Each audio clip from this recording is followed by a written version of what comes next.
그것, 오늘 우리가 준비하고 있는 주님의 말씀을 듣기 위해 기도하러 여러분을 초대하고 싶습니다. 저는 이 말씀이 여러분에게 큰 축복이 될 것이라고 믿습니다. 우리가 기도합시다. 하늘에 계신 아버지, 오늘 우리는 주님께 구하오니 말씀해 주시기를 바랍니다. 주님, 오늘 당신의 말씀이 영광 받기를 원합니다. 나와 함께 있는 사람들, 그리고 이 모든 듣고 있는 사람들이 당신의 사랑과 기도의 힘을 정확히 이해하고 받아들일 수 있기를 진심으로 간절히 바라요. 이를 예수님의 이름으로 구합니다. 아멘, 아멘. 오늘은 기도의 힘에 대해 이야기할 것입니다. 화면으로 이동하면 기도에 대한 주제에 대한 사례 연구를 살펴볼 것입니다. 이는 요한계시록에서 진행되는 사례 연구입니다. 자세한 내용을 살펴보기 위해 화면으로 이동하시기 바랍니다. 기도는 정말로 효과가 있는지 궁금해요. 오늘 테이블 위에 있는 질문이에요. 기도는 정말로 효과가 있는지 궁금해요? 맞아, 네가 올바르게 읽었어. 우리는 계시록의 7 나팔을 조사할 것입니다. 사례 연구가 될 것이다. 내가 묻고 싶은 건 스스로에게 물어보았거나 속으로 생각해 본 적이 있나요? 기도는 정말로 효과가 있을까? 오늘 우리가 공부를 시작할 때 매튜 복음서로 가서 강력한 것을 볼 것입니다. 이곳에서 우리는 매우 힘찬 것을 발견할 것입니다. 기억하세요. 예수님은 게드세만이라는 정원에 계십니다. 그는 십자가에 못 박히려고 하고 그와 함께 몇 명의 제자들이 있으며 그는 그들에게 함께 기도하라고 요청하지만 그들은 자꾸 잠들어 버립니다. 그래서 예수님은 여러 번 돌아오십니다. 매튜 26장 41절에서 읽습니다. 거기에서 그는 말합니다. 경계하고 기도하라. 유혹에 빠지지 않도록 하라. 정신은 정말로 원하는 대로 하지만 육체는 매우 취약하여 임무를 수행하기 어려울 수 있다고 할 수 있다. 영혼은 강하지만 육체는 약하다. 그리고 나는 당신이 예수님이 말씀하신 이 말들이 중요한 말들임을 이해하길 원합니다. 우리는 옳은 일을 하고자 할 수 있지만 기도로 강화되지 않으면 육체는 약하다는 한편 육체가 강하다는 것을 이해해야 합니다. 그러므로 우리는 옳은 일과 기도를 통해 육체와 영혼을 모두 강화시켜야 합니다. 그리고 우리가 기도에 복종하지 않고 우리가 우리의 하느님과 교제하지 않고 예수님과 교제하지 않으면 성령의 능력은 우리를 통해 육체를 이기는 데 작용하지 않을 것입니다. 이미 따라오고 있다면 채팅에 이를 입력하세요. 이것이 바로 에베소서의 신의 갑옷에 대해 우리에게 이야기하는 이유입니다. 나는 당신에게 그것을 함께 알려주길 원해요. 에베소서의 책. 우리는 에베소서 6장으로 가서 저와 함께 11절부터 시작하여 성경이 말하는 대로 하나님의 전쟁복을 입으라. 그리하면 너희가 마귀의 계략에 대항할 수 있을 것이다.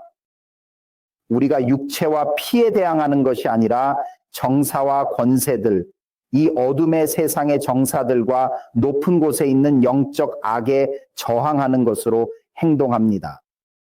어째서 하나님의 전쟁복을 모두 착용하여 악한 날에 견딜 수 있게 되려는 것입니다. 그러므로 모든 것을 이기기 위해 진리로 허리를 띠고 의의 흉갑을 입고 복음의 평화의 예비를 신고 무엇보다 믿음의 방패를 가지고 악한 자의 모든 불타는 화살을 끄는 능력을 갖추고 구원의 투구와 하나님의 말씀인 영의 검을 가지라. 지금 나는 당신에게 이 구절에 집중하길 원합니다. 18절은 항상 영으로 모든 기도와 간구로 기도하고 모든 성도를 위해 인내와 간구로 깨어 있으라고 말합니다. 절은 성도들에게 교리와 도덕적인 지침을 제공하며 믿음과 희망을 강조합니다. 성경은 여기서 기도는 하나님의 백성에게 필수적인 무기로서 강조하고 있으며 그 중요성을 극대화하여 매우 강조하고 있습니다. 우리를 다시 질문으로 돌려보면 기도는 정말로 효과가 있는 것인지 궁금해요? 기도의 효과에 대한 증거가 있을까요? 그렇다면 어떤 증거가 있는지 알려주세요. 기도의 효과를 증명하는 역사적 증거가 있을까요? 그래서 사랑하는 분들, 우리는 이 질문에 대답하기 위해 사례 연구로 계시록서를 살펴볼 것입니다. 나는 당신의 이해를 필요로 합니다. 오늘 전체 설교는 여러분에게 한 구절의 힘을 전하려는 목적을 가지고 있습니다. 이것이 오늘 설교의 주요 목표입니다. 지금 여러분은 설교의 매우 끝까지 그 구절을 보지 못할 겁니다. 하지만 이제부터 공유할 모든 것은 이 한 구절 뒤에 숨겨진 힘을 발견하기 위해 무대를 준비하는 것입니다. 그리고 이것이 우리의 목표입니다. 이렇게 진행될 것입니다. 당신에게 희망을 줄 거야. 채팅에 시작해봐. 흥분돼 있다면 7을 넣어봐. 이것은 당신에게 희망을 줄 것입니다. 이것은 당신이 보게 될 것을 도와줄 것입니다. 예, 하나님은 기도에 응답합니다.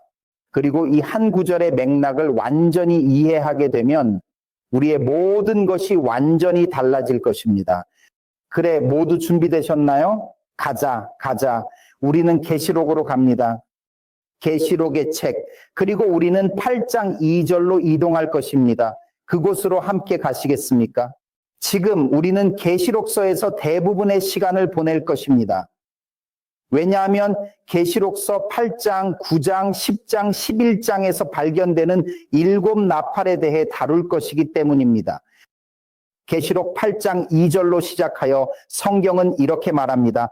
여기서 요한이 말하고 있습니다. 그가 말하길 7 천사를 보았는데 그들은 하나님 앞에 섰고 7 나팔이 주어졌습니다. 그리고 다른 천사가 와서 금 향로를 가진 제단에 섰다.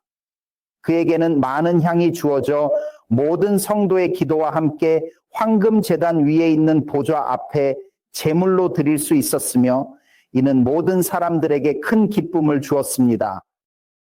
성경은 무한히 계속됩니다. 성도들의 기도와 함께 오르는 향기로운 연기가 천사의 손에서 하나님 앞으로 올라갔습니다. 제5절, 천사가 향로를 제단에 던졌다. 향로는 불로 가득했다. 그리고 땅에 던졌다.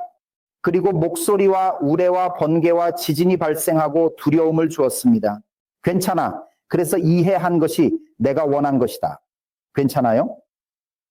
요한계시록 8장에서 본 그림은 7 나팔에 대한 소개로 성도들의 기도와 함께 천사의 손에서 향기로운 향이 올라가는 것을 보여줍니다. 여기에서 무슨 일이 벌어지든 그것은 성도들의 기도와 관련이 있습니다. 지금 잘 들어봐. 성도들의 기도에 대한 대답으로 우리는 하늘에서 하나님의 불이 내려오는 것을 목격할 수 있다는 것을 알 수 있을 것이다. 이 사진에서 지금까지 다들 나와 함께 하고 있나요? 이 장면에서 우리는 성도들의 기도가 올라가는 것을 보고 성도들의 기도에 응답하여 불이 내리는 것을 볼 수 있습니다. 지금까지 함께하고 있다면 채팅에 이를 입력하세요. 괜찮아. 너희들이 다 나를 따르고 있는 걸 보고 있어. 지금. 자, 계속 진행해 봅시다. 그래서 우리가 여기서 하고 싶은 것은 간단한 질문을 하고자 하는 것입니다. 먼저 성경에서 나팔은 어떤 상징을 가지고 있나요? 그것들은 어떤 목적으로 사용되었나요? 우리는 나팔 소리의 중요성을 이해하려면 그것을 반드시 이해해야 합니다. 계시록 8장에는 7개의 나팔이 울리는데 이 나팔은 어떤 것을 상징하는지 알 수 있을까요? 화면으로 돌아가서 함께 주목해 주세요. 몇 군데 방문하여 확인할 것입니다. 우리는 계시로 갈 것입니다. 미안합니다. 우리는 숫자 10장 2절로 갈 것입니다. 성경은 여기서 말합니다. 하나님이 말씀하시며 이스라엘 자손들에게 지시하시고 모세를 통해 말씀하셨습니다. 이것을 만드십시오. 은으로 된 2개의 나팔을 하나로 만들어 사용하십시오. 그것으로 회중을 소집하고 진영을 이동하십시오. 괜찮아? 그래서 만약 나가게 된다면 숫자에 따르면 나팔을 불 때의 목적은 무엇인지 묻는다면 어떨까요? 그렇다면 답은 무엇일까요? 대답은 목사님, 나팔 소리는 을 상징합니다. 그것은 상징이었습니다. 그것은 하나님의 백성을 모으고 그들에게 전진하고 나아가라고 말하는 데 사용되는 것이었습니다. 괜찮아요? 그래서 메모할 때는 소리를 적어주세요. 나팔은 이스라엘의 아이들을 상징했다. 그들의 여정을 계속하며 라파였을 때 그것은 전진을 부르는 소리였다. 다들 따라오고 있나요? 지금까지는 괜찮아? 다음 슬라이드로 가자. 숫자 주목 10장 9번째 절. 당신의 땅에서 당신을 압박하는 적과 전쟁을 하게 된다면 그럼 나팔로 경보를 울리게 하라. 그리고 당신은 주 여호와 앞에서 기억될 것입니다. 너는 적으로부터 구원을 받을 것이다. 그리고 너는 그것을 확실히 경험할 것이다. 괜찮아. 그래서 메모를 하는 중이라면 지금까지 두 가지를 적어야 해. 첫 번째, 트럼펫은 하나님의 백성이 전진하는 것을 상징합니다. 둘째, 나팔은 하나님의 백성이 적으로부터 구원을 받는 것을 나타내는 상징입니다. 다들 따라오고 있나요? 괜찮습니다. 훌륭합니다. 계속 움직이자. 계속 화면으로 돌아갈 것입니다. 나는 여호수아서 제6장 5절을 주목하길 원합니다. 트럼펫에 관한 또 다른 이야기를 우리에게 알려줍니다. 이것은 예리고 주위를 행진하는 때입니다. 맞아. 요수아서 6장 5절에서 일어나는 일 주목하길 바랍니다. 양의 뿔록인 유리를 만들 때 이루어질 것이다. 그리고 나팔 소리를 들을 때 모든 사람들은 큰 소리로 소리를 지를 것이다. 또한 그 도시의 벽은 어떤 행동을 할 것인가? 갑작스럽게 무너져 내려서 모두 놀라게 했다. 그리고 사람들은 올라갈 것이다. 그는 즉시 그 앞으로 간다. 그래서 다시 한번 우리는 여기서 나팔이 불리는 것을 보고 있습니다. 구약 성서의 특정 이야기 중 하나. 트럼펫이 불리는 것을 보여줍니다. 적의 도시가 무너졌습니다. 함께 해봅시다. 첫 번째, 트럼펫은 전진을 상징합니다. 두 번째, 트럼펫은 구원받음을 상징합니다. 세, 트럼펫은 적의 반대가 무너지는 것을 상징합니다.